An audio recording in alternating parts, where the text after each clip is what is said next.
Vamos lá, tudo bem, pessoal? Então, vou começar aí a partir dessa aula uma série de aulas de eletricidade. Essas aulas estão sendo gravadas agora em 2024. Eu tenho no YouTube aulas que eu gravei anteriormente na época da pandemia e estava faltando essa parte aí da eletricidade, né? Na época eu não trabalhava com essa parte, então acabei não gravando. E agora, então, como eu estou trabalhando aí a eletricidade nas minhas aulas, estou deixando aqui também todas as aulas que a gente está fazendo aí em sala. Vou deixar aqui gravado para efeito de uma consulta, alguém que precise dar uma estudada, fazer uma revisão aí de alguma coisa. Então, eu estou deixando essas aulas. São aulas bem simples, aulas muitas vezes aí bem resumidas, né? Porque é o tempo que a gente costuma ter na sala de aula, né? Um tempo bem pequeno para conversar sobre os assuntos, mas vou tentar abordar aqui os assuntos que eu considero mais importantes aí, que não podem deixar de ser vistos, né? Dentro da eletricidade, tá? Nessa primeira aula, eu vou deixar só um histórico aí bem rapidinho da eletricidade, para a gente ter uma introdução, e em seguida a gente já começa com o assunto principal aí, que é a carga elétrica, né? A carga elétrica é um dos assuntos mais importantes aí, mais básicos, né, para entender os próximos conceitos de eletricidade. Então vamos lá, vamos continuar aqui. Então eu começo com um pouquinho da história da eletricidade, né? A eletricidade, então, assim como todas as outras áreas da física, né, vai se preocupar em entender a energia se mostrando aí na natureza, né, interagindo sobre objetos.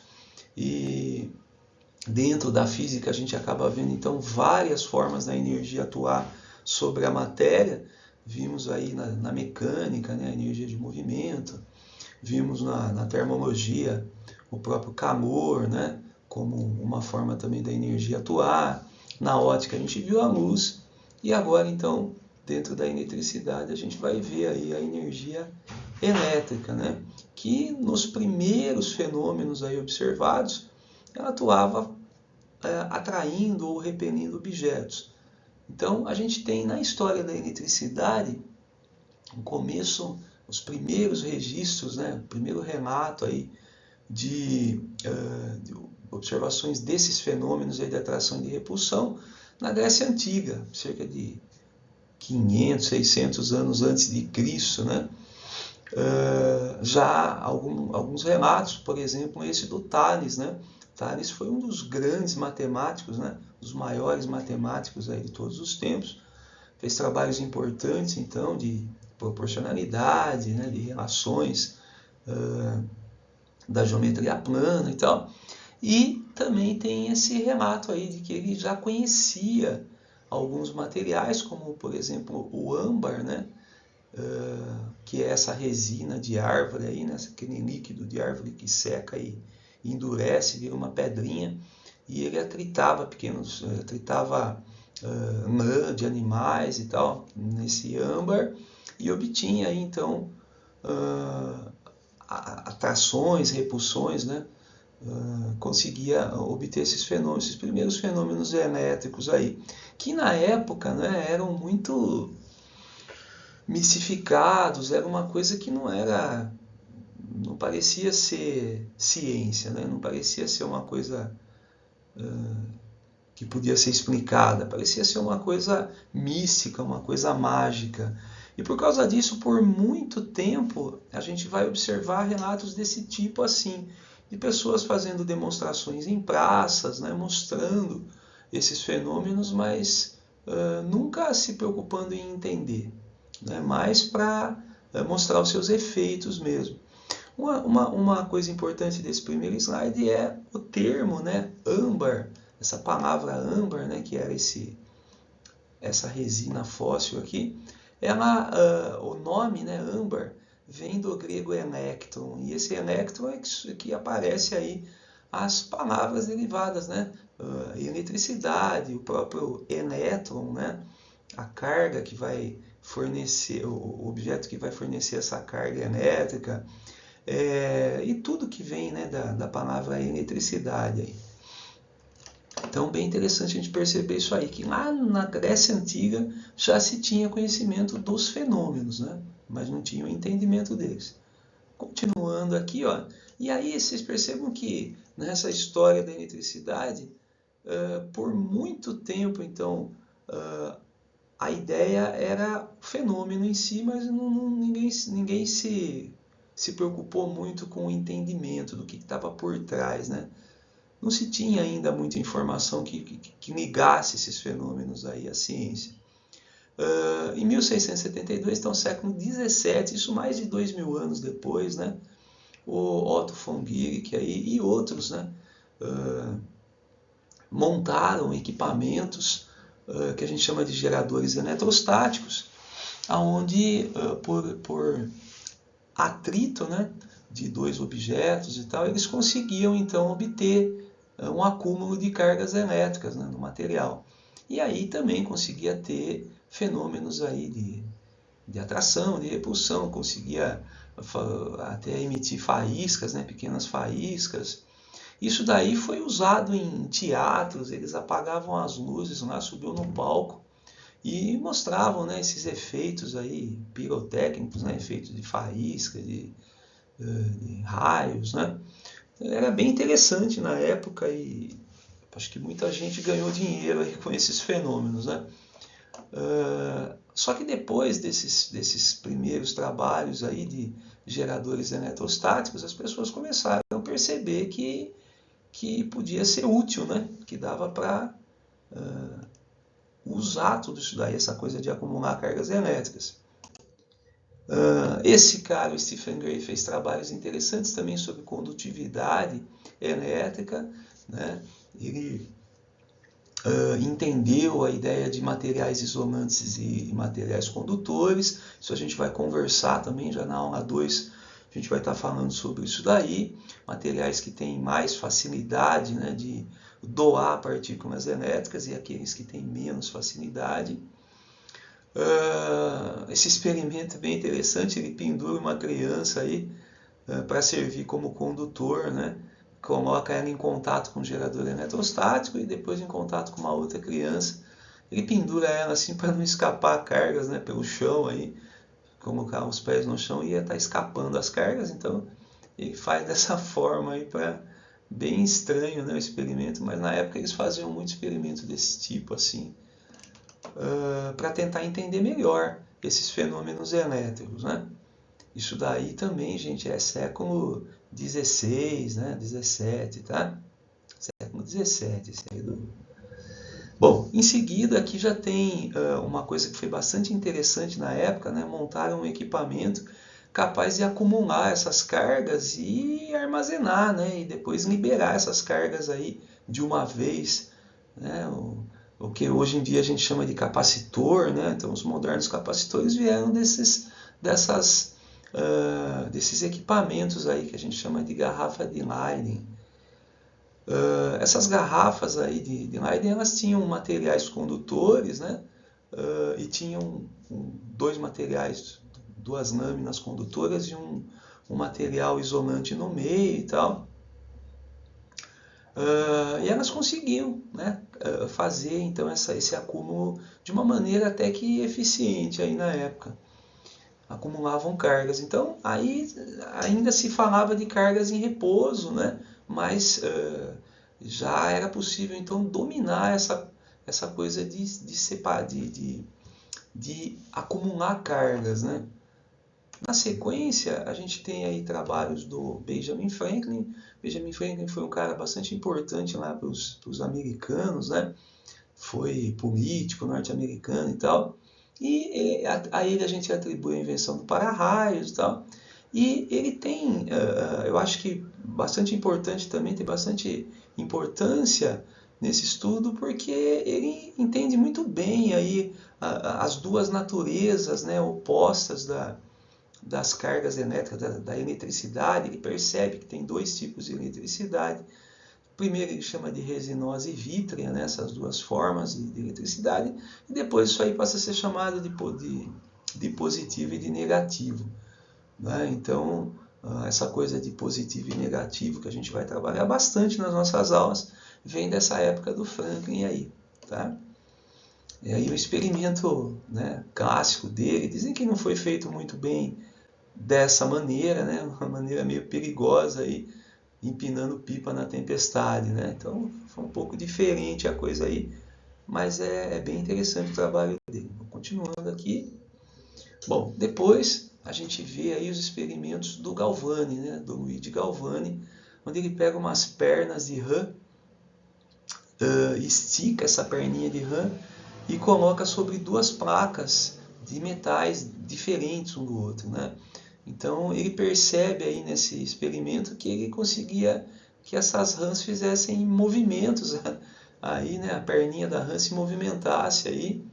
E na época dele, né, nesses trabalhos, inicialmente ele entendeu que existia uma energia ali fazendo movimentar a rã e ele atribuiu isso ao próprio ser vivo. Ele imaginava que os seres vivos produziam essa energia, então, né? Mas algumas pessoas ficaram meio curiosas aí de entender melhor, né, esse experimento. E uma delas foi esse cara aqui, o Alessandro Volta. O Alessandro Volta, ele refez esses experimentos várias vezes, modificou os materiais aí metálicos, né, que ele usava nas placas metálicas, e aí ele entendeu que, na verdade, o que causava esse movimento de cargas elétricas, né, no interior da perninha da rã ali, era a diferença dos metais, né? Quando ele colocava metais iguais aí nas extremidades, não acontecia nada. Mas quando os metais eram diferentes, eles faziam acontecer esse movimento de cargas. Ele entendeu aí então a ideia de diferença de potencial, uma ideia muito básica e muito importante aí dentro da eletricidade. E a partir disso ele montou o equipamento dele, né? Colocando aí uma série de placas metálicas de dois materiais diferentes, né, alternadas, e colocando aí um papelão umedecido de salmoura aí no meio das placas e tal, ele consegue criar a primeira pilha, né? E hoje em dia a gente sabe que as pilhas são usadas em diversas situações. Então, na época, ele montou essa pilha que conseguia produzir uma diferença de potencial elétrico e, a partir daí, então, produzir o que a gente chama hoje de corrente elétrica, né? Fez os elétrons se movimentarem aí em condutores metálicos. Daí para frente, então, a coisa começa a aumentar de forma absurda, né? Então as pessoas começam a entender que podiam canalizar essa energia elétrica, né? Essas cargas elétricas podiam se movimentar no interior de condutores, então aparecem as primeiras lâmpadas, né? E aí assim sucessivamente os experimentos foram sendo feitos, os entendimentos, né? E a coisa cresceu e hoje em dia a gente sabe onde parou tudo isso, né? Toda essa tecnologia que a gente tem hoje. Então é bem interessante a gente perceber que a eletricidade como forma de ciência é uma coisa bastante nova, né? Então se a gente descartar aí tirando, né, essa parte do Tales, essa coisa da Grécia Antiga que serviu para para ilustrar o que se sabia da época, a eletricidade como ciência mesmo começa a acontecer, né, século XVIII, século XIX. Para vocês terem uma ideia, né, no começo do século XX, a gente tem esses trabalhos do Rutherford, do Bohr aqui, nos primeiros modelos atômicos, né? Então esse modelo atômico do Rutherford Bohr, que é uma analogia ao sistema solar, né? Onde a gente tem um núcleo de partículas de prótons e nêutrons e uma eletrosfera, né? Uma região onde os elétrons giram ao redor e tal. Esse modelo atômico começa a mostrar para a gente, a partir daí a gente começa a entender um pouco melhor o que está por trás, né, de todos esses fenômenos observados aí na história da eletricidade. Então até aqui, até o começo do século XX, ninguém sabia o que estava acontecendo no interior da matéria, né? Então, tinha como explicar muito bem. Então tudo foi sendo feito, né, até esse momento aí, meio às cegas, né? E a partir daí, então, a gente começa a entender o porquê de acontecer tudo o que aconteceu ali, né? Então, já se tinha, para vocês terem uma ideia, nessa época, as primeiras lâmpadas elétricas já estavam funcionando aí, e a gente ainda não sabia muito bem o que estava acontecendo no interior da matéria para gerar aqueles efeitos. Bom, então, como o átomo do Rutherford, a gente vai perceber aí partículas, né? Os elétrons girando aqui ao redor do núcleo, aqui dentro do núcleo algumas cargas, né? Algumas partículas neutras, mais algumas partículas carregadas eletricamente também. E aí que a gente percebe que, a gente vai perceber, deixa eu ver se eu consigo rabiscar aqui direitinho. Vamos ver se eu consigo aqui pegar. A gente vai perceber que os elétrons, né, possuíam carga negativa, enquanto os prótons que estavam aqui dentro possuíam cargas positivas, e que tudo que acontecia de fenômeno elétrico estava relacionado com essas cargas negativas e positivas aí, né?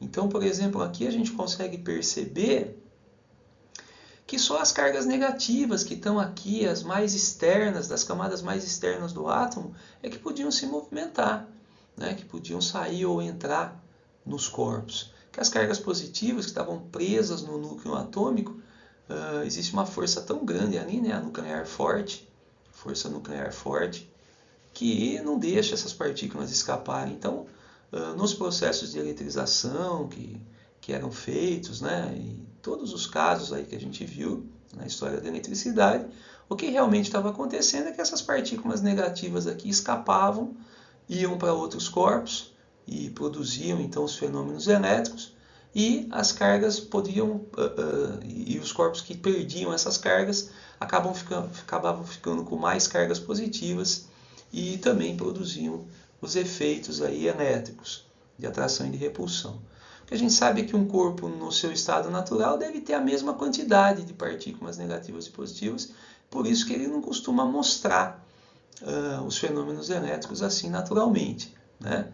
Mas quando a gente tem esse desequilíbrio, a gente tem um corpo que recebeu elétrons ou que perdeu elétrons, aí é que ele começa a mostrar os fenômenos elétricos, né? Então esse átomo do Rutherford Bohr é que vai mostrar melhor para a gente isso, né? Daí para frente, então, a gente começa a entender melhor. Acho que um trabalho bastante importante que é feito depois disso daqui, né, é o trabalho do Millikan. Millikan foi um norte-americano que montou um equipamento, um experimento que hoje em dia é considerado um dos experimentos mais interessantes aí da física, né, onde ele consegue obter uma medida aí, né, para a carga elementar de uma partícula atômica, né? Então ele consegue perceber que tanto o elétron como o próton possuem uma mesma carga elementar, quer dizer, uma única partícula, um único elétron ou um único próton possuem exatamente a mesma carga, e ele conseguiu definir essa carga como, deixa eu ver se eu consigo escrever aqui, 1,6 vezes 10 a menos 19 unidades de carga. Unidades de carga não, unidades de carga, mas a unidade a gente não conversou ainda, a gente vai ver que é o coulomb. Então, essa carga elementar, 1,6 vezes 10 a menos 19 coulomb, é um número para ser guardado, né? Ele representa então a carga que cada partícula no interior da matéria possui, tanto o elétron como o próton. A diferença é o sinal, né? A gente vai ter essa carga então positiva no caso dos prótons, negativa no caso dos elétrons, né? Positiva ou negativa. Tudo bem? Nossa, está aparecendo muita coisa aqui. Mas é isso. Continuando aqui, pessoal, agora a gente entra no assunto principal da aula, né? Então, agora a gente fala aí sobre a carga elétrica. A carga elétrica é uma propriedade da matéria, assim como a massa, assim como outras características que a matéria tem, a carga elétrica é uma propriedade, e assim toda a matéria, tudo que é feito, né, de átomos, deve possuir carga elétrica, porque no interior de cada átomo a gente vai ter partículas carregadas eletricamente, né, positivamente, no caso dos elétrons, no caso dos prótons, e negativamente, no caso dos elétrons. Mas por que então, né, que os corpos não ficam mostrando essas propriedades elétricas o tempo inteiro, não fica atraindo e repelindo tudo, né? Porque eles possuem mesmo as quantidades de cargas. Mas quando a gente consegue mudar essa quantidade de partículas aí, né?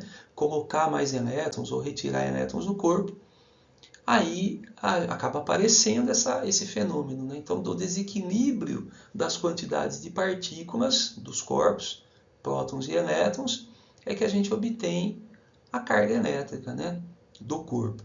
Então, aqui nessa tela, eu estou tentando mostrar isso para vocês, né? Então, se a gente sabe que a carga elementar é essa daqui, 1,6 10 a menos 19, né? A carga de um corpo, que eu estou chamando de Q aqui, deve ser sempre um múltiplo da carga elementar, né? Então, se eu tenho dois corpos, imagine que eu tenho aqui, olha, vou ver se eu desenho para vocês. Esse primeiro corpo neutro, esse segundo corpo também neutro, né? Mas aí eu pego esses dois corpos e atrito. Como o Thales fez lá, né, com um pedacinho de âmbar e uma pele de animal ou uma lã de animal. Então eu atrito esses dois objetos e aí as cargas passam de um para o outro. Você sempre vai ter aí, né, para objetos diferentes, objetos que tendem a perder cargas elétricas e objetos que tendem a ganhar. Nesse caso aqui, então, vamos imaginar, que tá difícil de escrever aqui. Vamos imaginar que esse primeiro objeto aqui doou elétrons para o segundo. Então, esse que recebeu ficou cheio de carguinhas negativas. Vamos supor que ele recebeu 4 carguinhas negativas. Então, esse que estava neutro, tinha a mesma quantidade aqui, ele acaba ficando agora com 4 carguinhas positivas, né, em excesso. Se ele tinha a mesma quantidade de positivo e negativo, quando saem 4 negativos dele, sobram 4 positivos aqui a mais.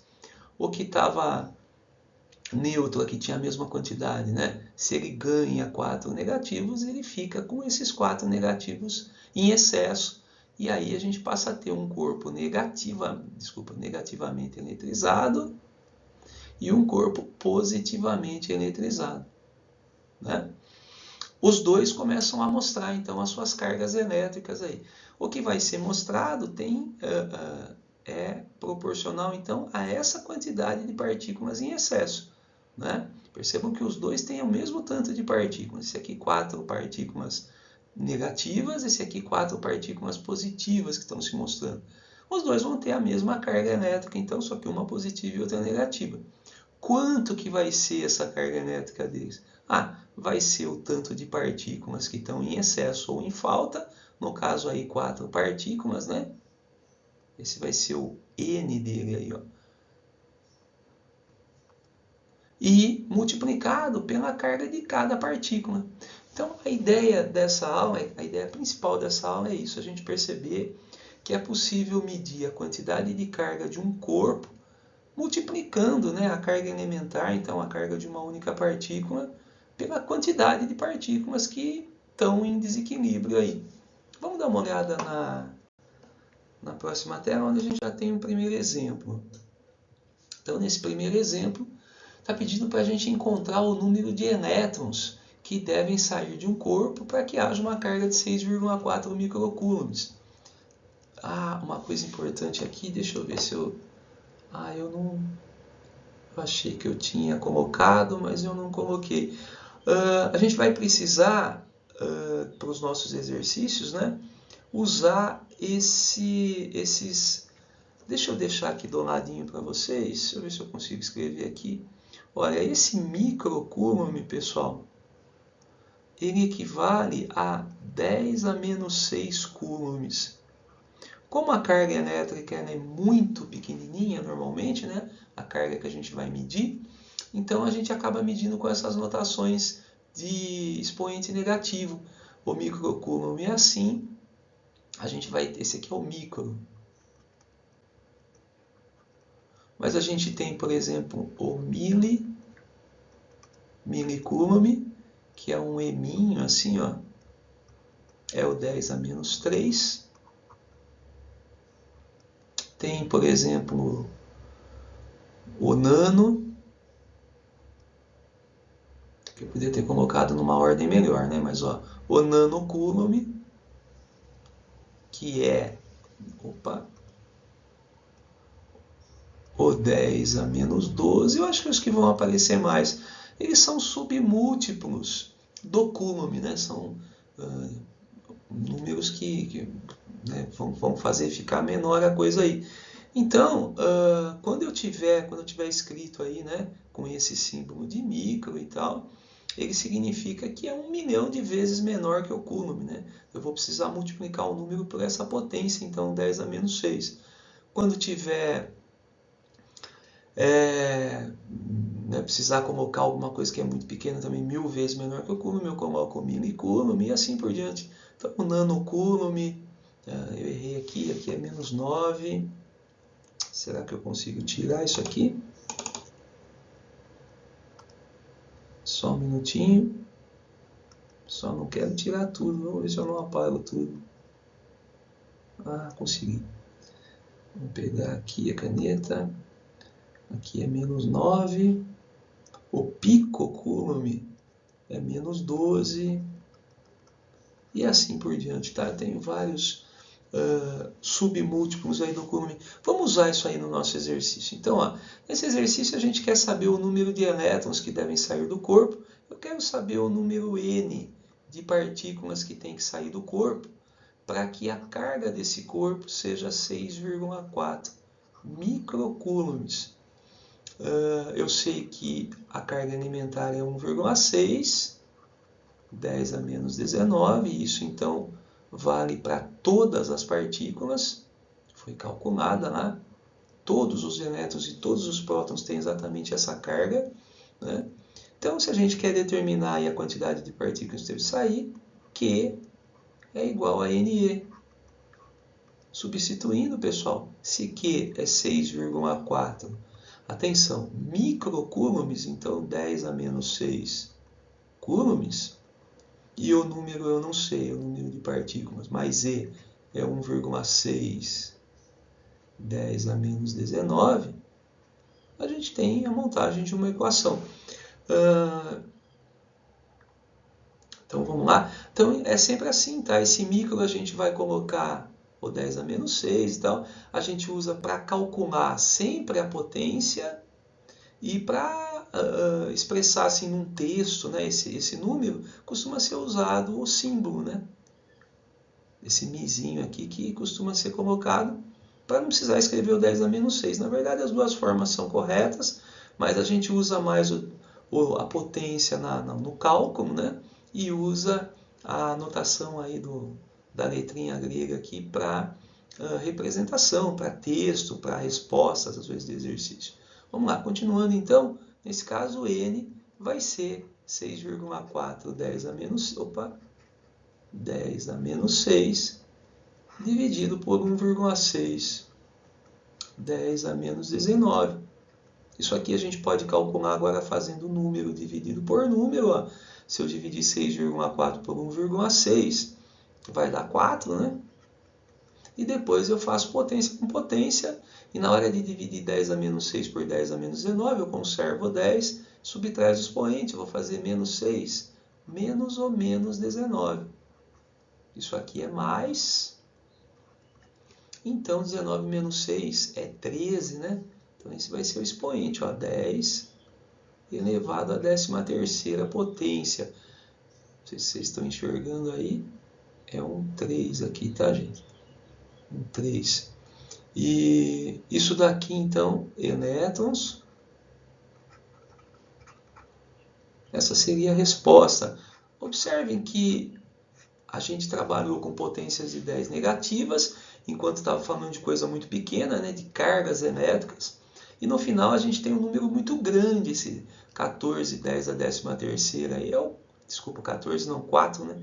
é um número muito grande, é o 4 acompanhado de 13 zeros aí. Porque esse aí é o tanto de partículas, né, que foram retiradas do corpo para obter essa carga 6,4 microcoulombs aqui. Então, a quantidade de partículas que são arrancadas do corpo ou colocadas no corpo são sempre muito grandes, tá?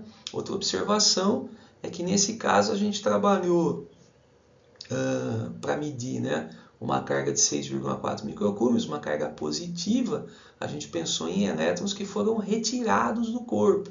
E aí a carga elementar 1,6, que poderia ser mais ou menos, foi usada como positiva, porque o que eu estou pensando aqui são nos prótons que sobraram no corpo. Né? Porque se eu tirei elétrons, sobraram prótons. Então esse 1,6 10 a menos 19 é a carga de cada próton que sobrou nesse corpo. E aí quando eu faço o cálculo, eu tenho um número, né? Quando eu uso esse positivo, eu tenho uma carga positiva aqui. Se fossem elétrons sobrando nesse corpo, né? Se tivesse mais elétrons, eu pensaria então em colocar um número negativo aqui na carga, para poder obter a carga negativa do corpo. Vamos continuar, vamos dar uma olhada no último exemplo dessa aula. Esse último exemplo ele inverte, né, a pergunta. Agora ele quer saber a carga, sabendo que existe aí partículas, ele dá as quantidades de partículas, de prótons e de elétrons de um certo corpo. Então nesse caso, a gente quer saber o que? A carga elétrica a gente vai querer saber. A gente não sabe o número de partículas em desequilíbrio, mas dá para ser percebido pelos números que ele dá. Ele fala que são 5 10 a 19 prótons e 4 10 a 19 elétrons. Percebam aí que se a gente subtrair, fizer 5 10 a 19, que é o tanto de prótons, menos 4 10 a 19, que é o tanto de elétrons, a gente vai ter aí 1 10 a 19, ou só 10 a 19, né? Partículas, né, que estão em excesso. Na verdade, tem 1 10 a 19 prótons em excesso aí. Bom, se está acontecendo isso, a gente sabe que está tendo uma carga positiva no corpo, né? Tem ou 1 acompanhado de 19 zeros aí de prótons a mais nesse corpo. Então, está gerando uma carga positiva. Vamos calcular, então, isso daí, lembrando que E é sempre 1,6 vezes 10 a menos 19. Carga elementar é sempre a mesma. Então, se Q é NE, então Q, nesse caso, deve ser o número de partículas em excesso aí, 1 10 a 19, multiplicado por E, 1,6 10 a menos 19. Nessa multiplicação, a gente vai fazer número vezes número, 1 vezes menos 1,6, que é 1,6. E 19 menos 19, aqui na hora de subtrair os expoentes, vai dar 0. 10 elevado a 0, nem precisava colocar aqui, é 1, né? Isso aqui é 1. E 1 vezes 1,6 é o próprio 1,6, né? Então, resposta desse exercício, 1,6 coulombs. Pessoal, nas próximas aulas a gente vai começar a ampliar esse conhecimento de eletricidade, né? Na próxima aula a gente já fala sobre processos de eletrização, vamos conversar um pouco mais sobre a eletrostática. Então, até a próxima, pessoal. Obrigado aí pela atenção de vocês, tá bom? Até mais.